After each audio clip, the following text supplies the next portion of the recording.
उसले ल्यान्ड लाएपछि त फेरि मैले बुट्टाको सबै भ्याइदिन्छु के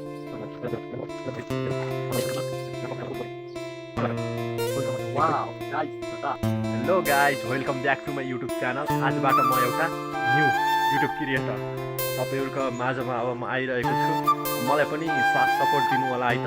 आज म मेरो पहिलो भ्लग कबेलिका मन्टाबाट सुरु गर्छु है त गाइज। अब म आज पहिलो कबेलिका मन्टा गाइज कबेलिका मन्टा गाइज यहाँ चाहिँ कचरा हो यो चाहिँ कचरा गाइज। अब दुईटा मन्टा भइसक्यो गाइज। यहाँ पनि छ तीनटा मन्टा भयो।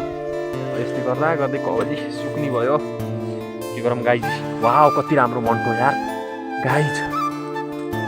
यस्तै यस्तै कबेलीका मन्टा चाहिए तर कमेन्ट गर्नुहोस्। अरू त के गरौँ खै। अब धेरै भयो गाइज। धेरै कबेलीका मन्टा वाउ गाइज। यस्तै ब्लग्स हेर्नको लागि होइन मलाई सब्सक्राइब गर्नुहोस्। अझ एउटा गाइज यताउता डुली यति धेरै गराएँ मैले। अब आज यस्तैको तरकारी छ नि यो बुट्टाबाट।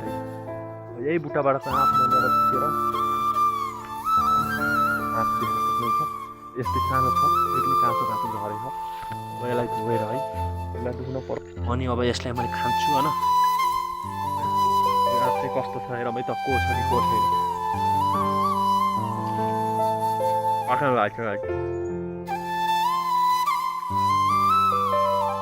छ आँप। अरू चाहिँ सबै गुलेलले हानेर झारेँ मैले। गुलेलले हान्न लगाएपछि त फेरि मैले बुट्टाका सबै भ्याइदिन्छु क्या। यो चाहिँ आफै झऱ्यो है त। यति मिठो हो कि लाइक कमेन्ट सेयर सब्सक्राइब गर्नु है त। Thank you for watching.